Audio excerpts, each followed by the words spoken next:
Welcome, everyone, to our NeuroWellness talks. My name is Catherine Kiefer. I am the Patient Education Manager for NeuroMedical, as well as a Neuroscience Program Manager at Rush University Medical Center, and the President and Co-founder, along with Dr. Miravare, for the Brain Health Center of the Rockies. We keep on getting new people that are joining us for NeuroWellness talk, so I want to make sure I explain exactly what this webinar series is all about. This is ultimately intended to empower patients and families with practical strategies for brain and neurological health. We invite a panel, typically of experts in neurology and a variety of subspecialties to share evidence-based approaches to living well with MS and other neurological conditions. This session connects insight with everyday habits, helping participants make informed choices for long-term wellness. Today, we are going to talk about some of the latest advances in MS treatments, some of which was just recently discussed during the American Academy of Neurology, which just took place this past April. So we will include a discussion about BTK inhibitors, CAR T therapy, remyelinating strategies, and the impact of lifestyle. These innovations are reshaping care today and redefining what's possible for the future. Very exciting. We will conclude our discussion with a discussion around challenges many patients face, particularly as we move into the summer months. We'll learn why heat can worsen MS symptoms, why MS-related fatigue differs from typical tiredness, and practical strategies to stay cool, manage energy, and safely incorporate exercise into your routine during the upcoming summer months. As with all of our webinars, we intend for this to be interactive, so we do welcome you to pose any questions in the chat box, which should be at the bottom of your screen, and we will attempt to answer as many of those questions possible within this 1 hour time frame. Our speaker for this evening, which is an honor to have Dr. Daniel Orm. He is a board-certified neurologist specializing in multiple sclerosis and neuroimmunology. He is a Utah native. He earned both his undergraduate and medical degrees from the University of Utah, followed by a neurology residency at Rush University in Chicago, where he served as chief resident of education. He completed his fellowship of neuroimmunology and MS at the Cleveland Clinic Lou Ruvo Center for Brain Health. He is now with the Rocky Mountain MS Clinic in Salt Lake City, Utah, which he joined in September of 2024. Dr. Orm has a special interest in treating MS and has contributed to multiple clinical trials. He has published research investigating strategies for managing MS in older patients. He is dedicated to patient education, as you can see in such an event today, collaborative decision-making, and delivering personalized care that supports each individual's unique journey with MS. Unfortunately, we originally had hoped to have Jennifer Urch join us as well. She is unable to join us. So we have Dr. Orm, who is going to be riding the ship for us this evening. So we have a lot of information to cover. I would like to turn this over to you, Dr. Orm. Thank you. All right, thanks so much, Kathy. I'm really looking forward to speaking to all of you this evening. And I am also sad that Jen wasn't able to join us. She's a very engaging speaker, and I hope at some point in the future she'll be able to share her wisdom with all of you. She'll have a lot to offer in the future, I'm sure, when she's able to join us. Let me share these slides with you, and I'll be clicking through. And just to preface, I have included some technical terminology in the slides, but for the most part, I've really tried to target this presentation to people living with MS, whether they themselves have MS or they're the caretaker of somebody with MS, a family member, friend. So I've tried to, where there is technical terminology or images that are a little bit technical, I've tried to add in the descriptions what's actually there. But if any questions come up regarding the content of the slides or whatnot, please feel free to add in the chat. And I've asked Kathy to kind of keep an eye on what comes through, and she can feel free to stop me along the way to ask any of those questions, okay? All right, well, I'm going to share these slides and we'll get started. Okay, Kathy, are we seeing that? Perfect. Perfect. Okay. So we're going to be speaking about advances in MS care, as Kathy explained. And just to kind of break down the objectives of this evening, we'll talk a little bit about the evolution of MS management over the years. I think that will be helpful simply because I think it helps to have an understanding and appreciation of how far this field has come in a relatively short period of time. And then, from there, kind of build on what's being done currently in terms of developing new disease-modifying therapies.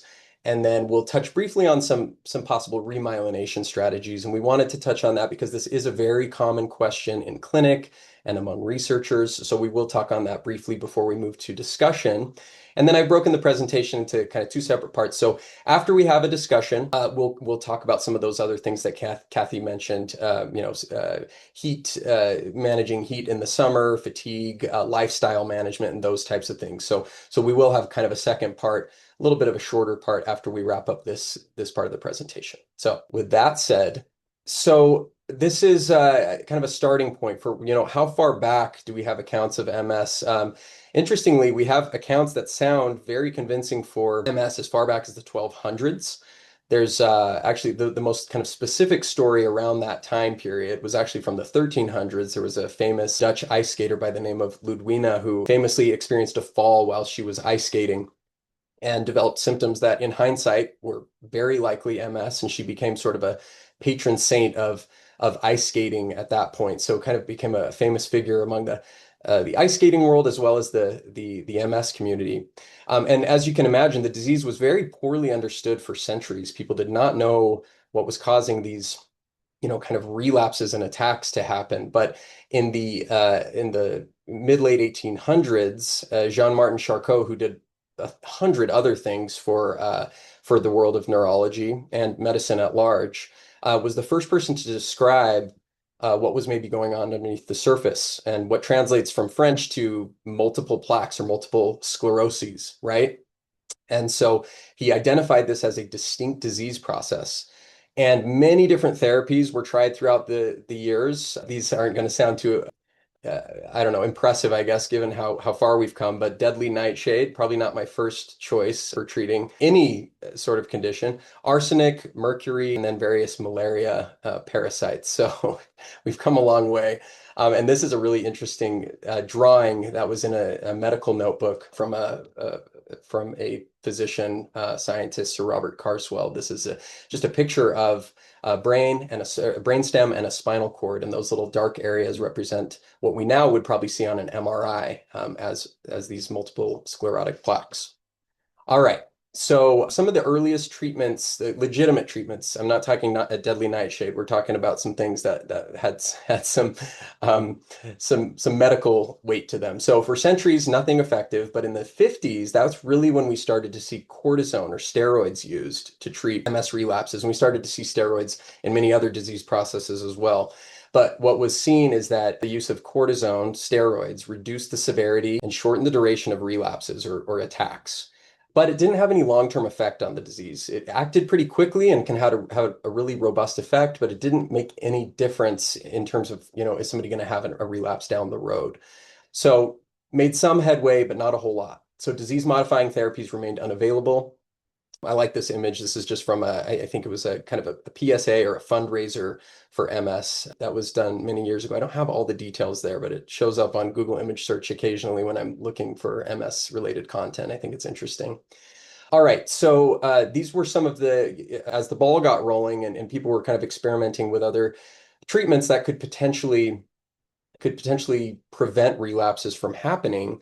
Things like azathioprine, also called Imuran, which is still used in things like rheumatologic conditions. It's an oral medication, suppresses the immune system. Also used in organ transplant patients. Medication called cyclophosphamide or Cytoxan can be given oral or IV, used in cancer therapies and autoimmune conditions. A medication called mycophenolate or Cellcept was used over the years and is still used in various conditions. The one that might look most familiar to participants on the call would probably be this last one, rituximab. We still use rituximab quite a bit in managing MS. Sometimes it comes down to that's what we can get approved through insurance. Sometimes this just tends, just works really well for certain patients. But this is an IV therapy that suppresses some cells in the immune system, specifically B cells, and it's so that's still a tool in the toolkit.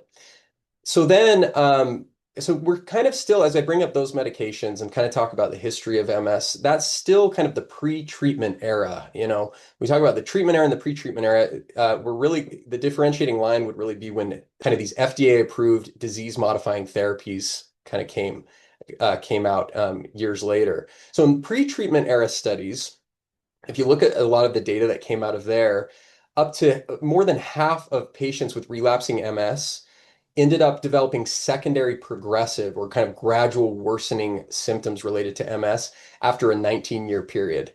So just to say that again, over half of patients who had relapsing MS were going on to develop progressive worsening after less than 20 years. And in some studies, half of patients required a walking aid within 16 years of their diagnosis. The image that I included down here is something called the EDSS. It's the disability scale that is often used to kind of perform research studies regarding MS.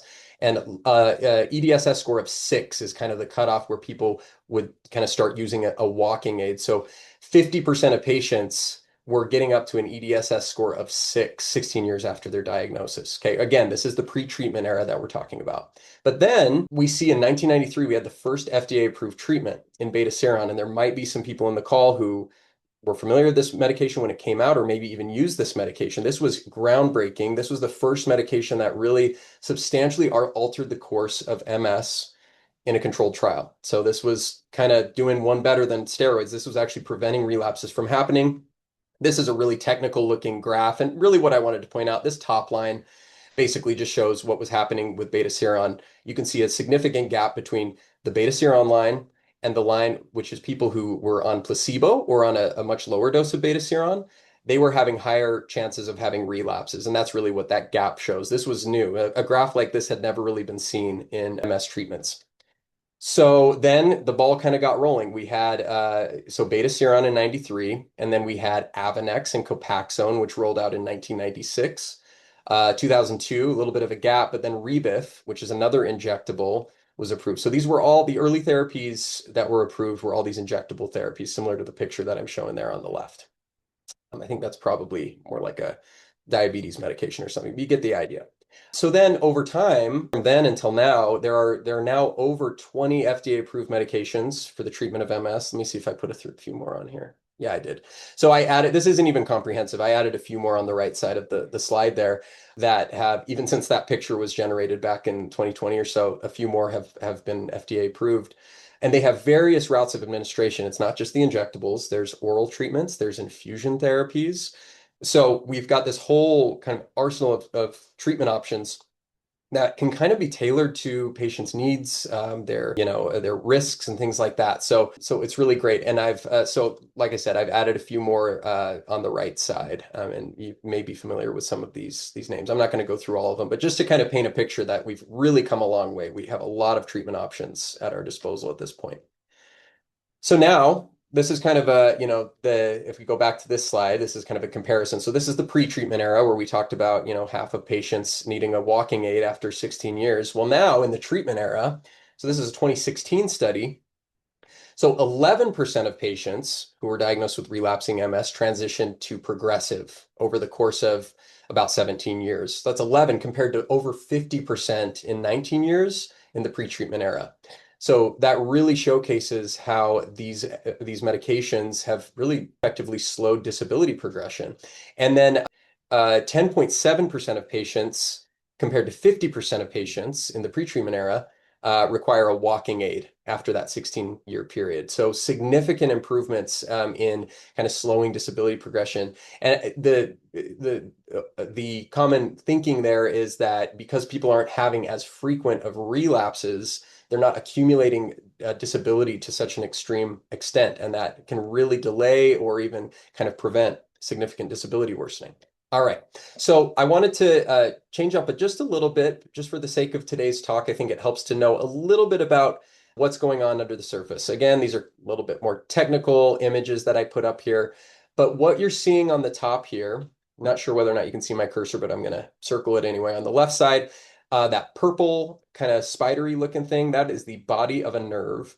And then you see the nerve extends outward and it's got these kind of orange cylinders around it. This is representative. These orange cylinders are representative of the myelin, the insulin sheath around the nerve. And in MS, the nervous system targets the myelin, the insulating fibers around the nerve, and triggers this inflammatory response. You get antibodies targeting the myelin, you get just this kind of inflammatory milieu that can damage not only the myelin, but the underlying nerve as well. And this is happening in the brain and spinal cord and in the optic nerves behind the eye. And part of this is that the first bullet here, there's something called the blood-brain barrier, the BBB. And that becomes a little bit leaky in patients with MS, meaning that it is easier for things to slip past the bloodstream and into the brain. And so that's part of what's going on. And the blood-brain barrier is important for this talk. I'm going to bring it up a few times, but basically it's that barrier between the bloodstream and the brain itself. All right.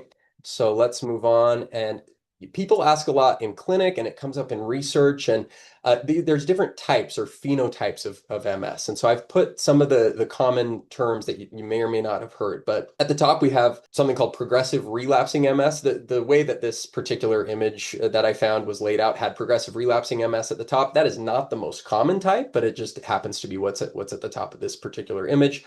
But this is somebody who has steady worsening of symptoms since onset. And on top of that, they also have relapses or attacks that happen.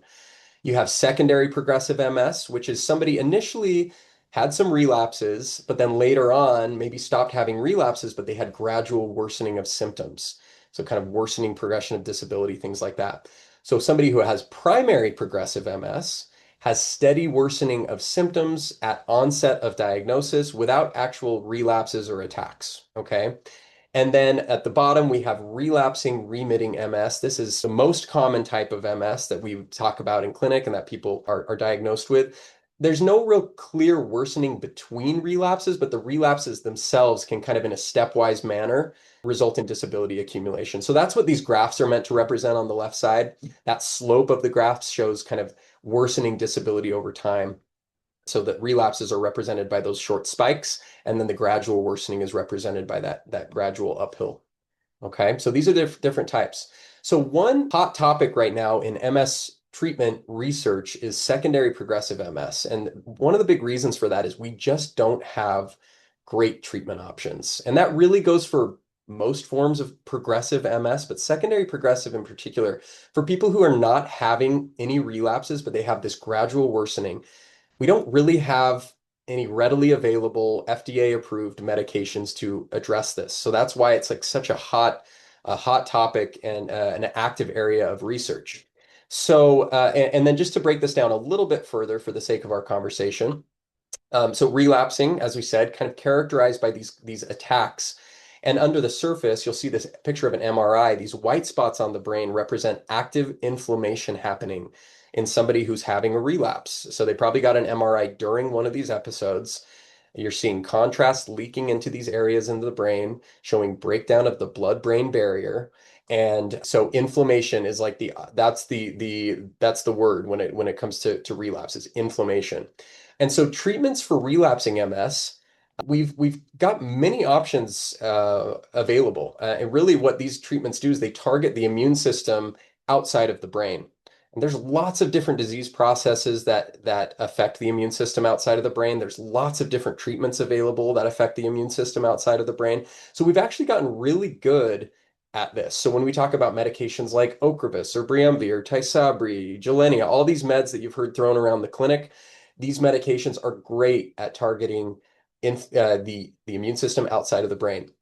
But if we talk about progressive MS, which is characterized by that gradual worsening I talked about, the treatments really need to target not just the immune system outside of the brain, but also really get past that blood-brain barrier and get into the brain. Something like Tysabri or Ocrevus, these are great medications and they're large molecules And it's the fact that they're those large molecules, they can't really get into, past those small blood vessels and into the brain. They're just too large. They can't go in there to do their job. So that's the trick with treating progressive forms of MS. So here's a couple of treatments that are kind of that have kind of picked up traction and have become very popular in the research space and have gotten a lot of attention. So these are some treatments that I wanted to draw attention to. Bruton tyrosine kinase inhibitors, and I promise you I'm not going to say that anymore. I'm just going to say BTK inhibitors or BTKIs. These are medications called, here's some of the names of them. I won't necessarily read all of them out to you, but they're written right there. CAR T cell therapy is another treatment that I'll talk a little bit more about later on, which utilizes either patient or donor T cells, which is a type of immune cell, to treat MS. Very kind of interesting, groundbreaking approach. And then there's a bunch of other ones. And again, I'm not going to read all these crazy names to you, but just to showcase that there are kind of at any given time, there are new medications that are being investigated as disease-modifying therapies. And so I included a few others down there. Not necessarily going to focus too much on those ones, but we'll kind of focus on these BTK inhibitors because these are really getting a lot of attention and a lot of research is going into this. The picture on the left is really just the structure of the protein that these medications target. I just thought it looked cool. It makes me look fancy if I put that on there, so I put that on there. So BTK is an enzyme, or it's a protein in the immune cells throughout the body. It's seen not just inside the brain, but outside the brain as well. And so these BTK inhibitors, these drugs that I've been talking about, they actually block this enzyme. And by doing so, they can reduce the inflammation that happens with MS. So when we say inhibitors, they're blocking the enzyme, they're blocking the function of this protein and cutting down on inflammation. So unlike the medications I kind of referenced earlier, things like Tysabri, Ocrevus, Briumvi, those large molecules, these BTK inhibitors, these are small molecules. They have no problem slipping past the blood-brain barrier and targeting inflammation inside the brain. Okay. And then BTK inhibitors have potential to reduce relapse rate, just like a lot of our other medications do, and potentially slow disability progression as a result of that low-lying inflammation that can happen in the brain in patients who have progressive forms of MS.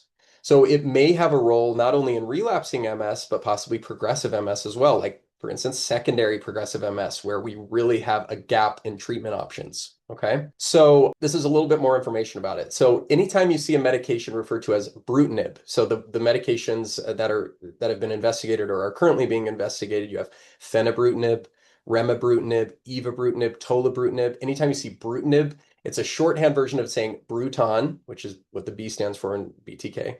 And inhib is just inhibitor. So drug names, sometimes if you break them down, are kind of funny and simple. So that's all it means. If you see brutinib, it's a BTK inhibitor. These drugs, there's several versions of these drugs that are already FDA approved for treatments of various types of leukemia and other blood cancers. So we're not completely, we as the medical community, we're not completely unfamiliar with these medications, but it is pretty novel to be using it for treatment of MS specifically. And they are being investigated in various trials around the country and around the world for relapsing and progressive forms of MS. These medications are also appealing because they are taken orally once or twice daily, depending on the formulation. So, for a lot of patients, that may be preferred versus an injection or an infusion. Not the case with everybody, but it's nice to have an option that's available orally for treatment of relapsing or progressive MS. One thing that comes up a lot, especially if you go do some research online or you look at any of the recent like press publications that have come about these medications, is the main safety concern that has come out is about liver toxicity. And so that is something that is being taken very seriously by people who are conducting the research on BTK inhibitors as well as the FDA. It's even if you have a handful of cases of severe liver toxicity in a trial of even 1,000 patients or so, that that that is taken very seriously, and nobody wants to expose patients to that level of risk. And so that is a big focus of safety of these medications. And if these medications are eventually FDA approved, one big question is what will monitoring look like? How often will somebody have to get blood work done to look at the health of their liver? Does that mean somebody's going to have to go to their home and draw blood work once a week and things like that? So all of that is still very much in discussion and just kind of the logistics stuff that goes into getting any medication approved.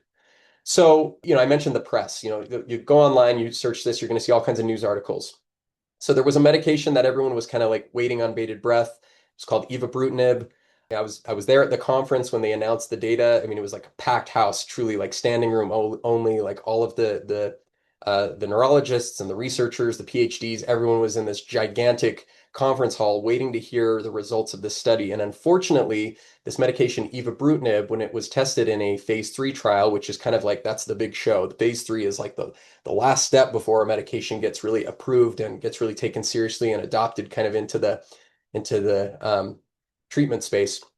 Unfortunately, this trial did not meet its endpoints. It didn't meet its goals. More specifically, evobrutinib was kind of paired up against an existing medication called Aubagio or teriflunomide, and it was really not shown to be any better than teriflunomide at preventing relapses. And if anything, it was possibly more toxic, like I said, to the liver. So that evobrutinib, that was really kind of the last we've heard of evobrutinib. And I like pointing this out for a couple of reasons. Number one, there's still a bunch of other medications out there that are being investigated, these BTK inhibitors. And so, this is one of many that are being, or one of several that are being investigated. So the fact that one didn't meet its endpoint doesn't mean that, we're out of luck.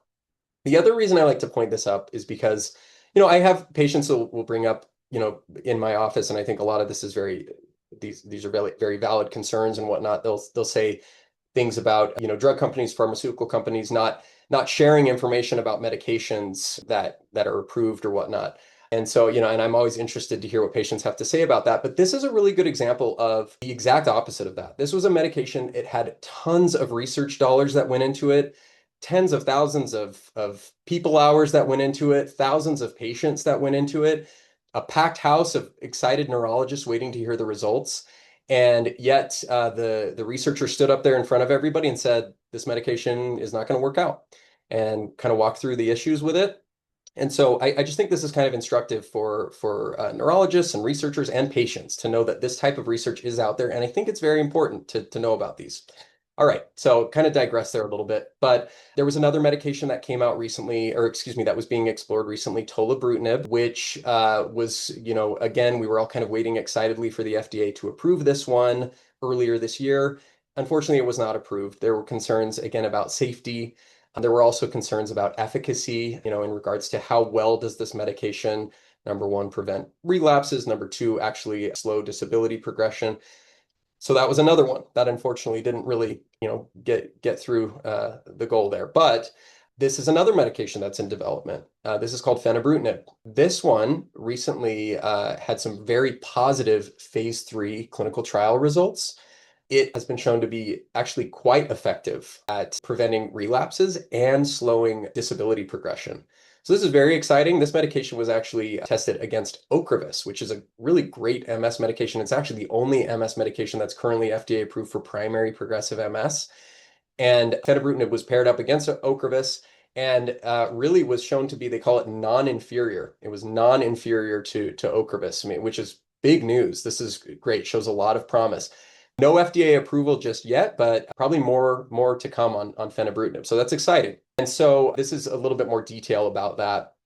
So, there's been a couple of conferences this year where information on fenebrutinib was presented. I was at ACTRIMS, which happened in February, and they announced the trials that I listed above, the FENhance 1 and 2 studies, which showed yearly relapse rate in patients who had relapsing MS decreased by 50% compared to patients who were on teriflunomide. So that was very promising. And then the one that I referenced where it was paired against Ocrevus or compared to Ocrevus was the FENtrepid study, which was presented very recently in April, which showed that it was not inferior to Ocrevus in reducing disability progression. And interestingly, it showed a lot of promise in reducing the risk of worsening hand function. I think more research is probably going to have to go into that, but I thought that was interesting that it helped preserve hand function in patients who have progressive MS. Again, and I put that bullet at the bottom, liver toxicity does remain a concern. but cases are typically mild and reversible, and it's looking such that, it's not an insurmountable barrier. There are going to have to be strategies in place for carefully monitoring patients' liver function, if this is approved and if patients do start taking it. But this all together looks very promising and very exciting. Okay, so that's fenebrutinib. You'll be hearing more about that. This class of medications could be a groundbreaking new treatment for non-active secondary progressive MS and other forms of MS as well. But yeah, definitely stay tuned for updates. And you can always ask your clinician about this. If you feel like you might be a candidate or you have other questions about these medications, you can feel free to bring that up in office visits. So maybe I'll pause for a second and see if there's any questions about these BTK inhibitors before we move on to our next class of treatment. Kathy, have we gotten any questions up to this point? No questions that have come through yet, but Okay. I'm curious. So obviously this data is very promising, and do we have any insight as to when we might get the next wave of data and the a release of some additional information? Good question. It's one of those things where, there's like whispers around, amongst neurologists, like, when are we going to hear about, FDA approval or whatnot? I've heard people throw around things like, oh yeah, maybe Q3, but I don't know. I'm not in the loop. Hopefully, somebody will see fit to kind of clue me in at some point, but I don't know. As of now, we don't have any real detailed information about when this might be approved or when we'll hear kind of more information about that. So I don't know. I wish I had an answer, but hopefully sometime this year. Yeah, fantastic. And it does sound like it is a particular therapy that could have a lot of good promising indicators. You had mentioned reduction in relapses. I assume that also means a reduction in any kind of inflammation that might be taking place. How about any kind of a slowing of neurodegeneration? Do we know if that would be the case with this drug as well? Yeah, good question. And based on the mechanism of action and the fact that we know this drug gets into the brain, right? And we know that that target, that particular protein that it targets is in immune cells within the brain.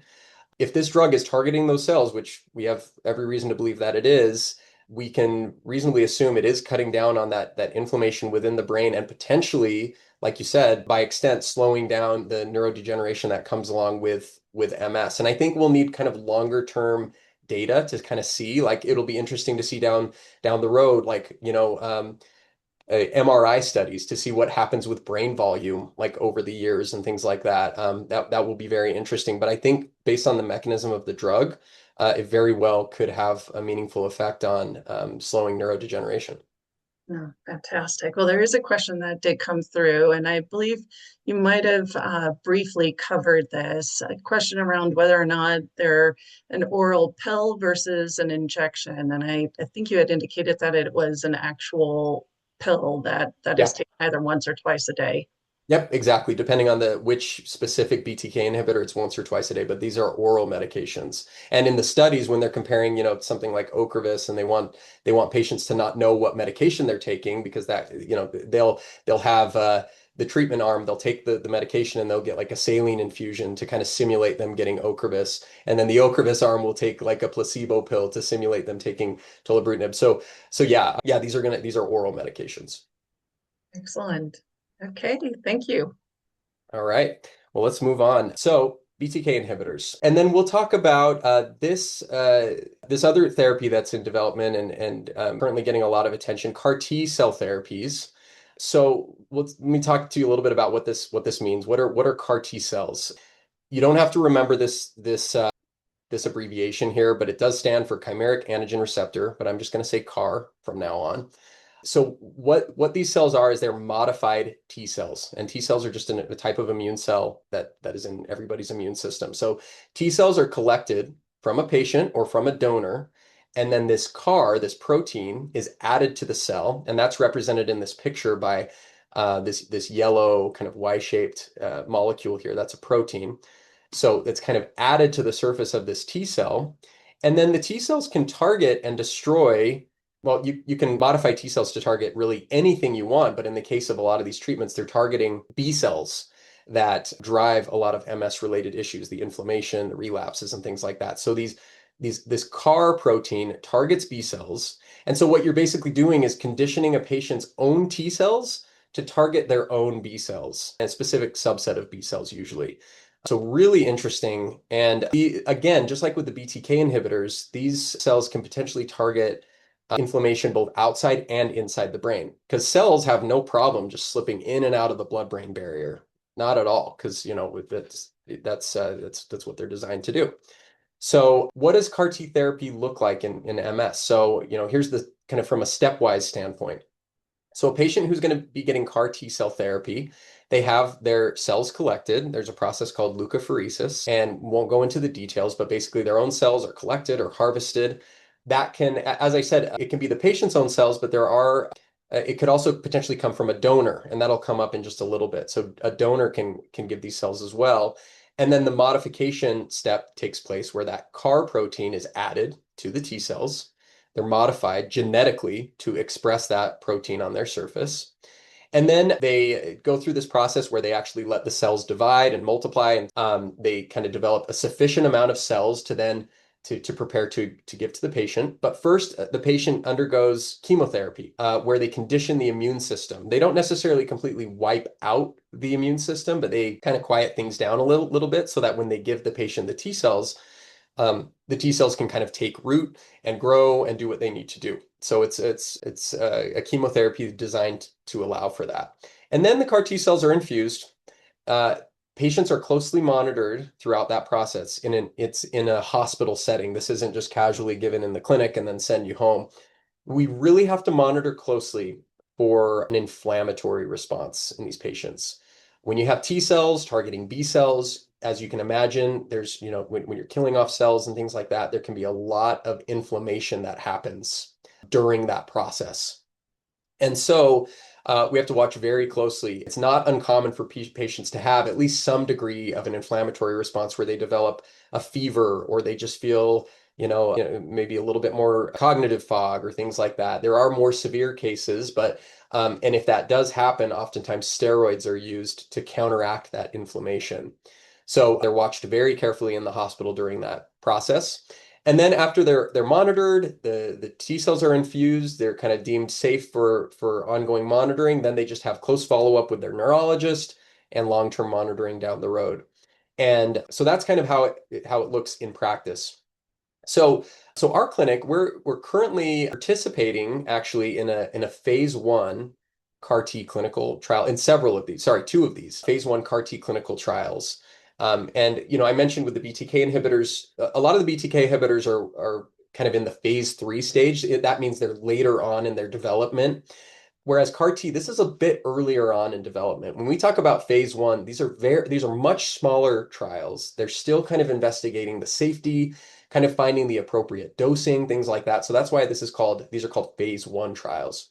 So one of the trials we're currently participating in is called the Kite 363 trial. This is one that utilizes the patient's own T cells.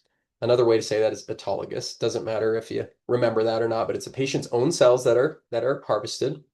And then this is a study that's looking at both relapsing and progressive MS, as well as in this particular study, they're looking at other autoimmune neurologic conditions. They just kind of want to see, what types of disease processes might benefit from this type of treatment. So that's in process. And then there's one called this Azer-cel. This is what I was talking about earlier, where a donor provides the T cells. Okay. And then if this is taken kind of further on in development, taken into phase 3 and then eventually approved, the idea would be that this would be kind of an off-the-shelf, like ready to go T cell therapy that could be given to patients. They don't have to go through the process where they donate their cells and they undergo that whole process. This would be kind of an off-the-shelf treatment available potentially down the road. So that's very interesting. And this is also being looked at in relapsing and progressive forms of MS. So plenty more to come on this. These are early development, but they show a lot of promise. And I don't think I mentioned, but CAR T cells have been used in other disease processes, in cancers and things like that. So this is not completely unfamiliar territory. It's just just kind of a novel approach to use this in MS management. So CAR T cells could provide long-lasting targeted suppression of immune cells, both inside and outside the brain. Much, much more to come on that. So I'll pause there for a second. and see if there were any questions about CAR T cell therapy. Yeah, so you had mentioned that the Rocky Mountain MS Clinic is conducting clinical trials. Do you by any chance know how many other clinics are doing CAR T therapies for MS? Yeah, it's a handful. I don't have the number right off the top of my head. In those particular trials, and Dr. Irwin's the one who's been the investigator at our site, and so she has a lot more information about that. But there is a handful of clinics around the country that are participating in those ones. I want to say maybe between 4 and 8, but that just represents two of several other trials. I do know, what I can say is I know that Stanford, I believe, has a trial that's going on right now. I want to say UCSF has a trial that's going on as well. And there's several others that, if you go to clinicaltrials.gov, that can give a little bit more information about who's conducting these studies and, who's enrolling and things like that. And if I understand correctly, ultimately, the CAR T is being viewed as a potential reset of the immune system or a long-term cure strategy. How would you view that? Yeah, it's a good question. I know everyone's very hesitant to say a word like cure because it's just so early on. And but for kind of that potent immunosuppression, that long-lasting, robust effect that you're alluding to, yeah, definitely. And whether or not that ultimately translates to, are we able to fine-tune this to a point where it is considered a cure? I think it's way too early to say anything like that. That would be really exciting if so. Sometimes people will kind of ask, well, how does this differ than something like stem cell therapy, right? It probably sounds somewhat familiar if you're at all familiar with that process. This is much more targeted. Again, the T cells are targeting a subset of B cells within the patient's immune system, whereas you can kind of think of stem cell treatment as before somebody gets stem cell treatment, you basically have to set off an atomic bomb and like wipe out their immune system before you then repopulate it with new cells. So it's much more widespread. There's a much higher risk associated with it when you're repopulating the immune system. While yes, with CAR T therapy, you do have to administer some chemotherapy. It's not nearly as aggressive as with stem cell treatment, but it's much more targeted. So you can spare much of the immune system while targeting the cells that are specifically implicated in MS. So yeah, I mean, it'll be very, very interesting to see as we get further along in drug development, how robust of a response we'll see with patients with MS. And I would also assume that it's a lot more restrictive as to which patients could qualify to participate in these type of studies as well. Yeah, exactly. These are because they're early on, they're looking for specific patients that meet very specific criteria, specific age ranges and things like that. In the case of the relapse studies, we want somebody who has had relapses despite being on very effective therapy, somebody who's on our more aggressive therapies that are out there and is still having new activity on their MRI or having relapses. Those are the type of patients that are being enrolled at the moment. Maybe down the road that won't be the case, but right now the criteria is pretty stringent. In the progressive trials, we want to make sure that patients have that there's clear evidence for disease progression or disability worsening over set periods of time and things like that. So yes, the criteria is pretty strict at this point. Fantastic. Thank you, Dr. Orm. Yeah, you're welcome. Great question. Thank you, Kathy. I appreciate that. All right, I will touch just briefly on remyelination strategies. We're not going to go too in depth, and so just to kind of give a little background here. So MS targets myelin in the central nervous system. What that means, and I talked about this a little bit earlier, and if you look at this picture over here, the yellow areas coming off the nerve represent myelin or the insulating fibers around the nerve. All right, so when somebody has an MS relapse, they're experiencing inflammation of the myelin sheath in their central nervous system, in their brain or in their spinal cord. So therapies that promote remyelination could potentially protect nerves and possibly restore neurologic function. So that's what this kind of showcases. It's, somebody's myelin has kind of deteriorated and it's, affecting the health of the nerve. And if you could remyelinate, you kind of, put more of that insulating fiber along the nerve. There are several different medications that have been investigated in remyelination, but I'll just say right out the front that more rigorous, large-scale studies are needed before we start utilizing these in practice. There have been some promising things, for instance, that have come out of research in clemastine, which is an antihistamine. That's the first one I listed there. They've kind of looked at the health of people's optic nerves, people who have experienced or people with MS, they'll kind of measure the thickness of the nerve behind their eye. They treat them with clemistine, and they notice that there seems to be some improvement of the nerve response behind the eye, things like that. So they'll show that, oh, this does show some promise, but does it have like really robust, clinical impact? That remains to be seen, but definitely shows some promise. There's this other one below clemistine. I'm not going to read that name out. This GSK antihistamine shows similarly has shown some promise at potentially, restoring the myelin sheath in the optic nerve and may play a role down the road as it's investigated a bit more fully and as the dosing is optimized and things like that. There's one that's a monoclonal antibody, which is just a large molecule called opicimab, which has shown some promise. Hopefully more to come on that. And then medications or chemical compounds that people have heard of, probably vitamin B7, biotin, testosterone, metformin. These have been looked out specifically in like mouse models and things like that, animal models, and have potentially shown some promise. But all of this is very early on, and it's a great question. I really like when patients ask about it because it's a really insightful question. It's thoughtful. It shows that their understanding of what's going on under the surface. But we're very early on in development of these medications. My hope is that in the coming years we're going to see some breakthroughs with remyelination. But yeah, very much in the early stages at this point.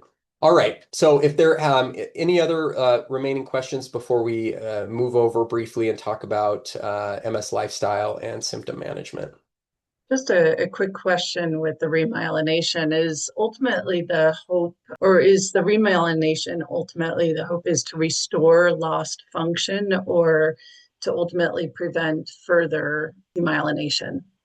Yeah, it's a good question. If you could have a medication on board that could physically prevent the process of demyelination, then yeah, that could potentially prevent it from happening altogether. But most of the focus is on repairing damaged axons, damaged neurons, damaged myelin. So remyelinating nerves that have already been damaged, basically. And then it does beg the question, if you remyelinate a nerve that was damaged long ago from an MS relapse, does it restore function? I mean, that is the goal, like you asked. That is the goal would be to restore function and get patients, walking better, moving their extremities better, things like that. But if you remyelinate a damaged nerve, how much function can be restored? And I think we don't really have a clear answer to that. But yeah, that is the goal, is to get Fantastic. function back. Yeah. Okay. All right. Well, I'll move on to the second part, and it's a more brief discussion about lifestyle strategies in MS care, maintaining function, and feeling your best. So I'll talk. I have one or two slides on each of these, and then we'll end with a discussion. I'll just talk about diet recommendations, physical activity, sleep. We'll talk about heat management, especially as the summer's coming on, and we'll have a closing discussion. So diet recommendations. This comes up very, very commonly in clinic. The most brief answer I can give to that question is either just say the Mediterranean diet, or more specifically this MIND diet, which is an acronym, Mediterranean dash intervention for neurodegenerative delay. This is a diet that has been studied in hypertension. It's been studied in Alzheimer's. It's been studied in various neurologic stroke patients who've had strokes, things like that, and in MS. And studies have kind of over and over again suggested that following a low inflammatory diet like the MIND diet can improve cognitive performance and energy levels and potentially reduce that oxidative stress that can come along with eating things like fast foods and saturated fats and things like that, eating a lot of red meats and animal proteins and things like that. So a diet like this can be really helpful for improving those things. What is hard to say based on the available research, do these diets prevent relapses from occurring? Or do these diets cut down on disability progression? It's a little harder to say, but what we can say, cognitive performance and energy levels can really benefit from a diet like this. And it's characterized by green leafy vegetables, nuts, berries, beans and legumes, whole grains, fish, white meat, avocado, extra virgin olive oil. This is just some ideas there, but you can find a whole bunch. There's entire books that have been written on the Mediterranean and MIND diets. So that's my quickest response when people are asking me about diet in MS. This is the best answer I can give you. There are a lot of other diets out there, ketogenic diets, and you'll probably find things all over YouTube. And if you find something that works for you, great, as long as it's healthy and you're getting all the necessary nutrients. But this is the diet that's been studied most robustly in MS. These other diets probably don't have quite as much data behind them. So I would just be cautious. Make sure you're eating healthy, and you can always ask your clinician if you have questions, or you can get in touch with a dietitian if you want to get really deep into that. All right, MS and exercise. It goes without saying, I think, for a lot of people that aerobic or that exercise has numerous benefits. In MS, it's specifically aerobic and resistance exercise that have been studied fairly extensively in various trials, and they've been shown to improve balance, walking ability, walking endurance, which is a little different. Walking ability might be more like, just staying stable on your feet, avoiding falls, things like that. Endurance is just the ability to walk for basically longer distances or for longer time. Fatigue and quality of life. So all of these things can benefit by daily exercise. And so, rather than just saying, okay, get out and exercise, there is some guidance there. What does good exercise look like with MS? Well, a lot of it is going to be guided by the patient, right? Not every patient can do every exercise. MS is considered what we call a heterogeneous disease. That's a fancy way of saying MS is very different in every patient. Every patient is going to have different abilities, different needs, and things like that. But as a general rule of thumb, if somebody has mild to moderate MS symptoms, let's say, then moderate intensity aerobic exercise for 10 to 30 minutes twice a week is a really good starting point. And what that might look like is just a walk around the block to start out with. Do that a couple times a week. Get the heart rate going a little bit. It is good to engage both upper and lower body. People ask about swimming and aqua therapy or aquatic therapy. I think that type of thing is great. So upper body, lower body, and both if possible to get the heart rate up. That's really what we mean by when we say aerobic activity, just getting that heart rate going. And then when it comes to strength training, you don't have to push it too hard. Again, 2 times per week, you can start with just kind of focusing on the bigger muscle groups, the biceps, the shoulders, the thighs, things like that. 10 reps of some kind of resistance exercise, either at the gym or in your home with an elastic band. That is a great starting point. And if that works for you, and if that's enough, you can hold it there. But if you feel like pushing yourself after a few weeks, you know, it would be great to be able to get yourself to the point where you're doing 30 minutes of aerobic exercise 5 days a week, and you're doing strength training 5 days a week also. But I know there's time restrictions and ability restrictions. So there's definitely a lot of leeway there, but any sort of physical activity is going to be better than none. I've had a lot of patients do things like chair yoga or chair Pilates. There's videos online that you can look at if you have difficulty with getting around and it's easier to sit. So there's all kinds of options. I would strongly recommend looking into an exercise regimen that works for you. All right, sleep. Again, that's just kind of, there's like jokes on the internet about you go see your doctor and they say, all right, well, you need to sleep better. Have a good day. So I'm going to talk about that in a little bit greater detail. So this comes directly from the CDC and the Sleep Foundation. This is kind of long-standing, based on research. This is the type of thing when we talk about sleep hygiene and getting a good night's sleep, what that means is going to bed and waking at the same time each day. Again, easier said than done, but it is a nice goal to shoot for. That just kind of gets your circadian rhythm set.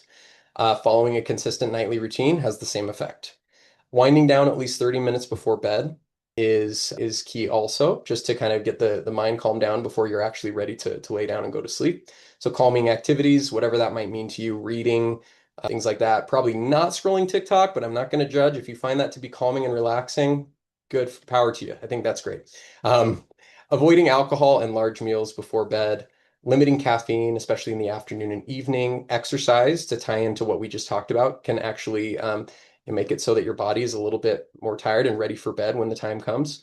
Keeping your room cool, having a comfortable bed, reducing light and noise. I guess that does go back to phone use. Probably best to maybe charge that away from the nightstand or outside of the room. And then interestingly, using aromatherapy. I have not recommended that to patients, but as I was doing research in preparation for this, I saw that. So you might want to think about a little lavender. Maybe it doesn't hurt. So, and this can really help cut down on, daytime sleepiness and, also just kind of that fatigue, that motor fatigue that a lot of patients experience. Because there really are differences between sleepiness and tiredness and then actual fatigue of like the muscles and the ability to kind of just keep up with the day's demands. And so sleep, exercise can help with all of that. And then let's close briefly talking about heat intolerance. So why does this happen? Why do symptoms tend to worsen with MS in the heat? So demyelination impairs the nerve signal, so much so that slight changes, if somebody has an infection or if somebody's under stress or if somebody's exposed to extreme temperatures, that can slow down nerve conduction through the nerve. Somebody living with MS is kind of on a razor's edge with kind of their nerve function. It does not take a whole lot to tip you over to the point where those nerves just are not functioning, where you just have a bad day where you're a little bit stressed and that's just enough to make it so you can barely get through the day, or your leg is not functioning very well or whatnot. So heat is just enough sometimes to tip the scale. A partial blockage of the nerve signal can become complete blockage, just like that. So that's really what's going on. You may have heard the term Uthoff's phenomenon. Uthoff was a German scientist in the early 20th century. Not important, but you might hear that term, and that's really what it's referring to. Is it's this very well described phenomenon of MS symptoms worsening in the heat. So just last few tips. Staying cool. Some of this is pretty self-explanatory. This is on the National MS Society website. It's, I think it's good tips, I think. So staying in the air conditioning as much as you can. Interestingly, you could potentially get a prescription and get a tax deduct, and the cost of air conditioning may be tax deductible. I guess I haven't thought about that, but that makes sense. Wear lightweight and loose breathable clothing, drink cold fluids, eat popsicles. So hey, there you go. If you needed some permission, you've got it. Exercise in a cool place or a pool during cooler times of day. Try cooling down before and after exercising so you're not entering your workout routine already overheated, and that you give yourself a chance to recover after your exercise. And then, yeah, then it just talks about, exposing yourself to lukewarm water, cooler water, things like that so that you don't overdo it with the heat exposure. And then this is just some clothing options that are available. I recommend that everybody just have these on hand. You can get them on Amazon or all over the internet. There's cooling vests. There's neck wraps that can be cooled down. You can put water on them and they stay cool for quite a while. The National MS Society has a number of different brands that make this type of clothing. They have a link on their website to each of these things and kind of a breakdown of what they make. So I think that about does it. And I know we're a little over here, and I know it's the evening, and people probably want to move on with dinner. But if you do have questions, please feel free to let me know. I'm happy to answer them before we finish up. Dr. Orm, I think this was fantastic. And I love that you hit upon some of the important pillars of brain health and your discussion around nutrition, exercise, and good sleep. Super important overall for everyone. On your last comment about cooling devices, I know that MSAA also has a cooling program for anyone that you can actually send in an application and receive cooling vests or cooling products at no cost. So something else to think about as well. There were just a few questions that came through, and I know we're going to run over just a little bit. I hope everybody doesn't mind. Question just going back to exercise in particular, and I know this is probably related to heat. As folks exercise, it could potentially trigger certain symptoms, such as potentially tingling in the toes or your hands. Do you suggest that they still try to push through those feelings? What is your suggestion? Very good question. Comes up a lot. And my answer typically to that question is exercise in MS is typically not dangerous. It's not going to it's not going to put you at higher risk for having a relapse. Where it becomes dangerous is if somebody pushes themselves to a point where they might experience a fall or something like that, where they might injure themselves. But if you're exercising to the point where you might have a little bit of symptom worsening, something mild like you pointed out, like some tingling in the hands or feet, that's not dangerous. If it's something the person doing the exercise is comfortable with, you could certainly push through. What I would say is, so to the point of where where you're feeling unstable on your feet, you might experience some kind of injury. That's certainly a stopping point. You should probably stop well before that. Mild symptoms, probably okay to push through. One gauge that I think is a pretty good rule of thumb, if you're finding that you are completely worn out for 2 hours after a workout, you're probably pushing it too hard. 2 hours, you're still feeling it afterwards, and then you recover, it's probably okay. So I would say the individual patient asking themselves that question, just kind of listen to your body. It's not going to, in general, put you at danger if you're having some slight worsening of symptoms during the workout. It's basically just Uthoff's phenomenon manifesting itself. It's not damaging the nerves any further. Fantastic. And then there was a question around just the Mediterranean diet listing fish. Does that include shellfish as well? Do you know? Good question. I'm not totally sure on that one. I believe it. I believe it does, but we typically reference like fish, and then it always shows a picture of salmon and stuff like that. But I think shellfish, yeah, absolutely would be a good option. Yeah. Fantastic. And then the last question that I want to make sure we still address is you had mentioned the clinical trial for CAR T therapy. How does someone inquire as to whether or not they would qualify? Yeah, that's a good question. So, what it comes down to is there's a little bit of a bottleneck because, like I said, it's a phase one trial. It's very limited. Only a handful of patients can really be treated at any one time. And even after they're treated, there's kind of a stop point where they are then monitored closely for safety and things like that. I believe for the current trials, at least at our site, there's a list of maybe 23 or so patients that are kind of waiting to be treated.